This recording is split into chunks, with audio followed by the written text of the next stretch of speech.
Bonjour mes amis scorpions, bienvenue sur la chaîne pour votre tirage sentimental, amoureux, émotionnel.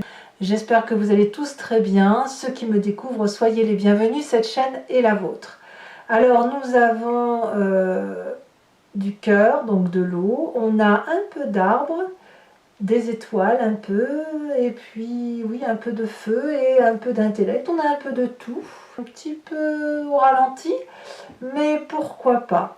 Alors, vous avez quand même l'énergie principale de ce mois qui va tourner autour des affaires, du commerce, de l'enrichissement, de l'investissement.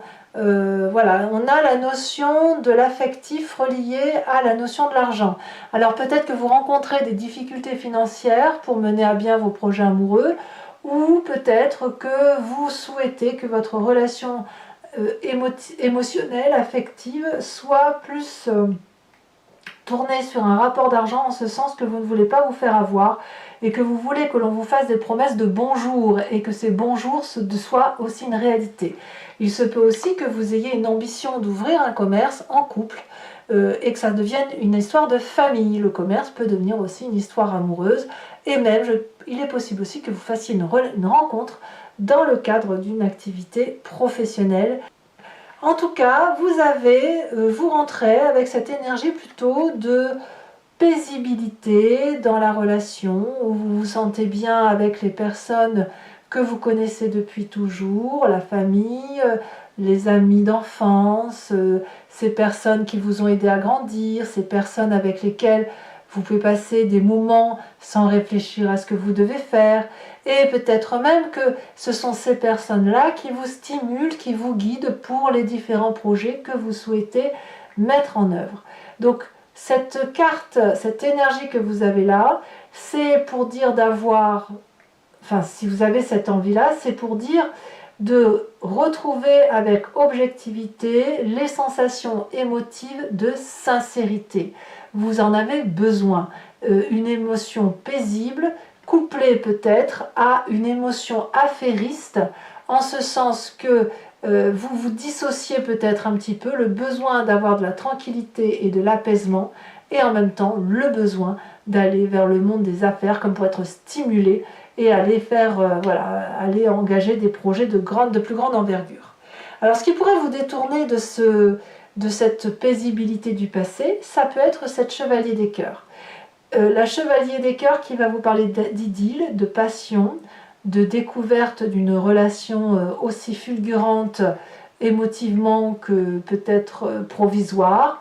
C'est une personne qui vous regarde avec plein d'amour dans l'œil, qui vous rend désirable, qui vous donne le sentiment d'être le plus fort, le plus beau, ou la plus belle bien sûr, le plus intelligent, qui vous regarde avec ses yeux envoûtants, qui vous parle d'amour comme personne ne vous a parlé. Et c'est aussi une personne qui rentre dans votre vie de façon instantanée et pour laquelle vous pensez régulièrement, jour après jour, voilà, parce que c'est ainsi. Alors, cette relation peut être éphémère, elle peut être uniquement dans le cadre d'un fantasme, sans que ça aille plus loin. Elle peut se réaliser, durer un petit moment, et soit elle va partir comme elle est venue, soit elle va s'étioler pour donner quelque chose de plus sincère et de plus durable dans le temps. Donc, auquel cas, cette paisibilité de ce que l'on vit dans les émotions de sincérité avec les gens que l'on connaît va être contrariée par cette chevalier des cœurs qui peut être vous-même, hein, ça peut être votre signe d'eau qui se met en ébullition et qui pourrait d'ailleurs être tourné sur le travail. On ne va pas se mentir, il y a quand même le monde du commerce qui ressort, ce qui veut dire qu'il y a une histoire d'affaires, peut-être même une histoire d'argent dans cette relation-là. Ça peut être votre patron, ça peut être un collègue, ça peut être qui vous voulez. Alors votre plus grande force, parce que je tiens à en parler tout de suite, c'est cette page des cœurs. Vous avez cette innocence affective, émotive, qui vous donne le sentiment d'avoir des ailes qui vous poussent sur les épaules. Quand vous êtes amoureux ou amoureuse, vous ouvrez les bras en grand et vous vous démenez pour la personne que vous avez rencontrée. Vous avez l'impression de ne plus toucher sol, vous avez probablement ce sentiment que tout est possible, que les poissons peuvent sortir de l'eau, que vous pourriez vous déraciner et courir tel un arbre, vous voyez un arbre enraciné qui se déracine et qui court de joie. Ce n'est qu'un comportement d'adolescent, un comportement de quelqu'un qui, avec l'innocence d'une forme juvénile amoureuse, peut justement tomber amoureuse du premier venu. Comme si cette relation-là, c'est comme si c'était un coup de foudre. Et quand on a un coup de foudre comme ça, eh bien il est difficile de s'en défaire. Sans forcément, comme je vous dis, sans forcément que ce soit physique. Mais il y a cette attirance parce qu'il y a une idéalisation de la relation par rapport à ce que vous voyez, par rapport à l'image qu'on vous renvoie. Et d'ailleurs, c'est très important pour vous parce que dans le temps présent, dans ce que vous vivez, c'est de la joie, c'est de la gaieté, c'est de la festivité. Tout n'est que bonheur, tout n'est que joie rencontrée. Donc vous voyez, on a une ligne là parfaite, c'est le désir de vivre quelque chose de paisible, le fait d'être bousculé par quelqu'un, X ou Y, qui rentre dans notre vie, qui bouscule et qui chavire littéralement notre cœur, mais en tout cas, ça nous met en grande joie et on se prépare à faire des anniversaires et des festivités, des soirées, etc. C'est comme ça que ça se présente chez vous. Alors, qu'est-ce qu'on a de façon un peu plus approfondie? On a un passé qui est structuré, c'est-à-dire que la vision de votre vie, elle est quand même axée sur quelque chose qui se construit à plusieurs, mais sur du long terme. Vous n'êtes pas du genre à être piou-piou pia-pia et merci, au revoir, bye bye. Je ne le sens pas comme ça. Par contre, ce que vous vivez d'un point de vue émotif, c'est fulgurant. Ça arrive comme ça, comme un cheveu dans la soupe. Donc, la 3 des étoiles qui vous vient de votre passé et qui peut d'ailleurs être cette envie d'aller demander du soutien ou de l'aide ou de la sincérité dans votre passé, parce que vous savez que ce sont des bons guides, que ce soit vos amis, votre famille, ce sont des personnes qui vont vous dire ce qu'il y a lieu de faire ou vous aider à prendre les bonnes décisions. Donc ce passé-là, il est là pour ça, pour structurer vos pensées. Parce qu'il est possible que certains d'entre vous ne savent pas faire la part des choses entre la structuration et le fait que vous êtes bien carré, tout ça, voilà, sans qu'il y ait rien à dire. Et puis quand on parle de cœur, il n'y a plus personne et vous faites n'importe quoi. Donc ce passé-là garde une forme de socle solide de structuration et les émotions, eh bien, elles se vivent dans le présent. En tout cas, dans votre état d'esprit, ce que vous voulez, c'est à la fois rêver et vivre intensément la vie, investir des rêves amoureux à partir d'un socle solide de connaissance et de confiance en soi, mais d'être un peu comme cette colombe qui s'envole de ses propres ailes à partir d'une sécurité affective certaine, comme je vous le disais, qui vient de se passer, et où on se dit que si on se trompe, eh bien ce n'est pas très grave puisqu'on va pouvoir se blottir dans les branches de ces arbres qui nous ont solidement ancrés au sol.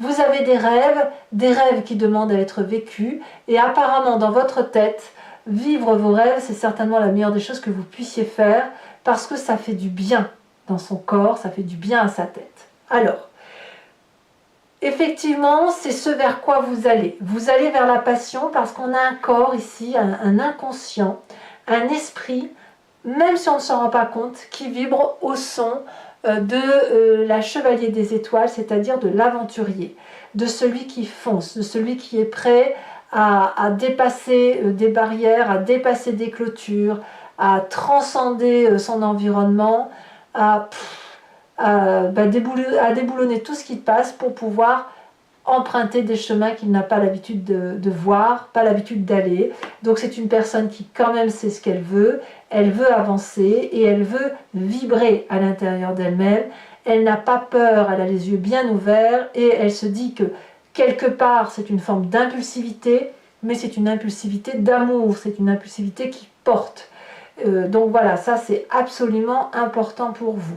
Alors votre plus grand défi, ça va être de regarder les choses avec un comportement, enfin une attitude intellectuelle assez glaciale, c'est-à-dire d'avoir une rigueur dans la façon d'interpréter les événements que vous vivez. C'est-à-dire que vous avez une structuration solide et vous vivez quelque chose de passionnant. Et bien là, ce qu'on vous invite à faire, c'est d'accorder vos violons entre, quand je dis le commerce, c'est le côté gain, l'appât du gain, le travail, la rigueur de vos projets, et en même temps de regarder si structurellement vous pouvez vous permettre d'avoir un écart amoureux ou d'aller dans une relation affective qui a peut-être des chances de ne pas aboutir, mais de le regarder avec paisibilité, de prendre des décisions certes tranchées, quitte à demander conseil à Pierre-Paul Jacques, enfin la personne avec laquelle vous vous entendez le mieux.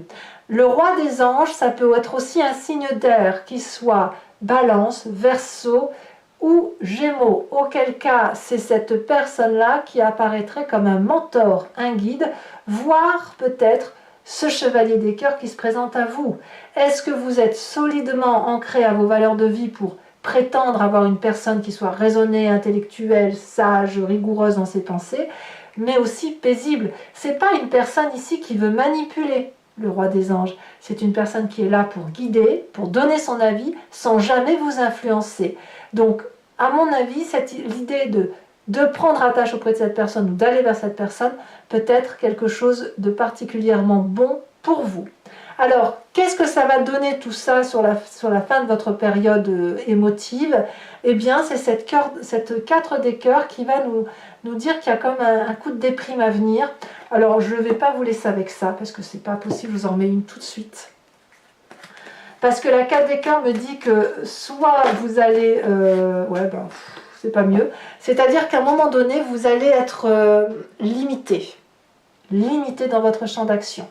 Peut-être qu'à un moment donné, vous allez devoir choisir entre cette rigueur qui vous est imposée, les limites qui vous sont imposées, et l'envie de sortir, hein, comme les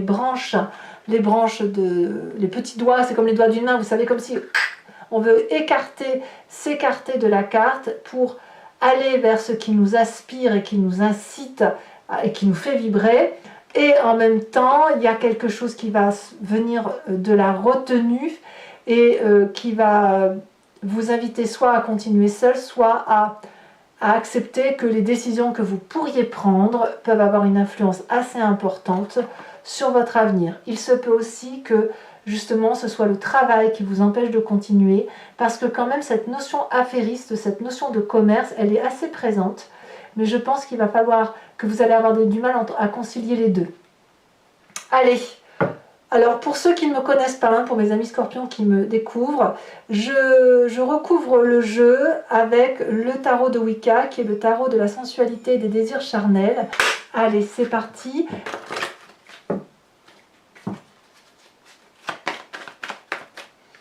Il est possible aussi que vous ayez peut-être des problèmes financiers qui font que vous ne pourrez pas faire absolument tout ce que vous voulez. Alors on a la carte du réveil, et oui, et oui. Sur cette chevalier des cœurs, nous avons... Oh, c'est très joli, la jeune fille de coupe, dites donc, c'est de l'amour. Sur ce passé, nous avons la sage d'épée. Alors la sage d'épée, c'est exactement ce roi des anges. Donc peut-être que cette histoire d'amour revient du passé, peut-être. On a quand même le passé en désir important, en inspiration. Nous avons ici la 10 de coupe. Waouh, ça c'est beau. Oh, vous aimez, et quand vous aimez à fond. Allez. Sur l'état d'esprit, nous avons...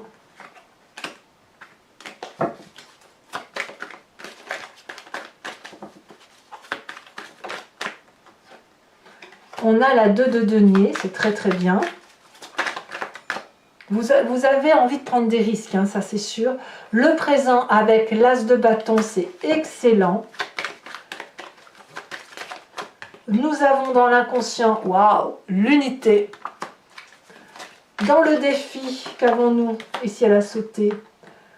Eh bien, nous avons le char. Alors, le char est tombé inversé, alors je vais vous le laisser inverser. Enfin, le chemin que vous entendez prendre, elle a déjà sauté. Nous avons cette 2 d'épée, et oui. Alors, je vous tire également une carte de l'oracle des druides. Parce que l'idée avec cet oracle, c'est de redéfinir et de retrouver les sens que nous avons instinctifs et qui nous vient de ces animaux, ces ancêtres que nous avons en commun et à qui on a attribué des qualités ou des forces. Et en fait, on les a en nous, bien sûr, mais chez l'animal, c'est avec une proportion beaucoup plus grande. Donc l'idée, c'est de s'inspirer de cet animal totem, vénéré par les druides, et de s'inspirer de cette énergie-là pour passer les petites difficultés, ou au contraire, trouver la force d'agir en fonction de ce qu'ils ont comme qualité. Alors, quel animal totem va être pour vous, mes amis scorpions?